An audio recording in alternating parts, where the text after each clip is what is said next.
السلام علیکم دوستو، امید کرتا ہوں آپ سب خیریت سے ہوں گے۔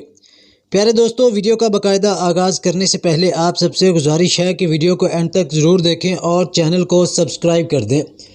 دوستو، مارگریٹ لی ریمبیک کا قول ہے کہ خوشی کوئی منزل نہیں ہے جہاں آدمی پہنچے، بلکہ خوشی سفر کرنے کا ایک طریقہ ہے۔ ہر آدمی خوشی کا طالب ہے، مگر موجودہ دنیا میں کسی کو خوشی نہیں ملتی۔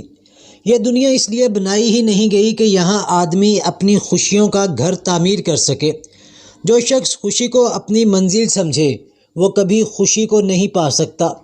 خوشی صرف اس کے لیے ہے جو خوشی کے بغیر خوش رہنا سیکھ جائے۔ دوستو، اگر آدمی یہ جان لے کہ اس دنیا کا غم ناگزیر ہے تو وہ غم کے ساتھ رہنا سیکھ جائے گا۔ اس کو نقصان لاحق ہوگا تو وہ فریاد و ماتم نہیں کرے گا، بلکہ اس سے اپنے لیے سبق کی غذا حاصل کرے گا۔ اس کی امیدیں پوری نہ ہوں گی تو وہ مایوسی میں مبتلا نہیں ہوگا۔ اس کا یہ شعور اس کے لیے سہارا بن جائے گا کہ اس دنیا میں کسی کی بھی امیدیں پوری نہیں ہوتی، چاہے وہ امیر ہو یا غریب، کوئی بادشاہ ہو یا کوئی معمولی آدمی۔ دوستو، اگر کامیابی اور خوشی سے آدمی کو کچھ ملتا ہے تو غم اور ناکامی سے بھی آدمی کو بہت کچھ ملتا ہے۔ غم اور ناکامی کے تجربات آدمی کو سنجیدہ بناتے ہیں، وہ اس کی سوچ میں گہرائی پیدا کر دیتے ہیں۔ ان کے ذریعے سے وہ نئے سبق سیکھتا ہے۔ غم اور ناکامی کے تجربات آدمی کے پورے وجود کو بدل کر ایک نیا آدمی بنا دیتے ہیں۔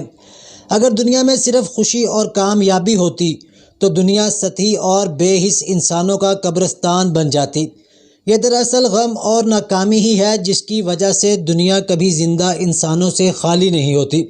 پیارے دوستو، زندگی کی تلخیاں آدمی کو زندگی کے لیے وہی حیثیت رکھتی ہیں جو سونے چاندی کے لیے تپانے کی حیثیت ہے۔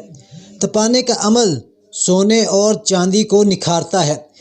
اسی طرح تلخ تجربات بھی آدمی کی اصلاح کرتے ہیں، وہ بے چمک انسان کو چمکدار انسان بنا دیتے ہیں۔